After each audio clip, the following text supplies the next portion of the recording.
Hollywood gives Obama a pat on the back, puts him on new Netflix show. Are the media and entertainment industries one-sided? Maybe we should ask David Letterman. The 70-year-old irritatingly liberal former host of The Late Show has been absent from television since he handed the reins of the CBS program to the even more irritating and even more liberal Stephen Colbert. But now the elderly comedian is making a comeback, and he's dragging Barack Obama out of retirement with him. Letterman has inked a deal with Netflix for an online talk show, but his choice of Obama as the first guest has many observers wondering if America even cares anymore about either man. According to a promotional video released on Friday, an interview with Obama will be featured on the debut episode of Letterman's new My Next Guest Needs No Introduction Netflix exclusive talk show, set to drop on January 12, explained Independent Journal Review. According to Netflix, each episode will center around one extraordinary figure whom Dave finds fascinating and will highlight intimate, in-depth and far-reaching conversations, continued the report.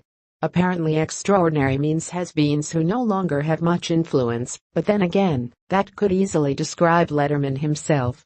The deadpan comic has made the bizarre choice to look as old as possible, and has recently sported a white beard and disheveled appearance that looks like it came from a homeless shelter. Barack Obama's appearance as the first guest provided a hint of the leftist agenda for Dave's oh-so-relevant show. The other confirmed guests seem to have one thing in common: 5 of the 6 are all smug, over-the-hill leftists. Other A-list celebrities set to appear this season include Tina Fey, Jay-Z, Nobel Prize-winning activist Malala Yousafzai, Howard Stern, and George Clooney, reported IJR. Watching washed-up Democrats compliment and swoon over each other sounds like a rip-roaring time if your idea of hip involves breaking one. With the exception of Yousafzai, the average age of Letterman and his guests is bordering on geriatric. Of course, David Letterman can interview whoever he wants. That's between him and Netflix, but you would think having an actual audience should fit somewhere in the equation. That's the real mystery of Letterman's show and Obama's debut appearance. Who exactly is this for?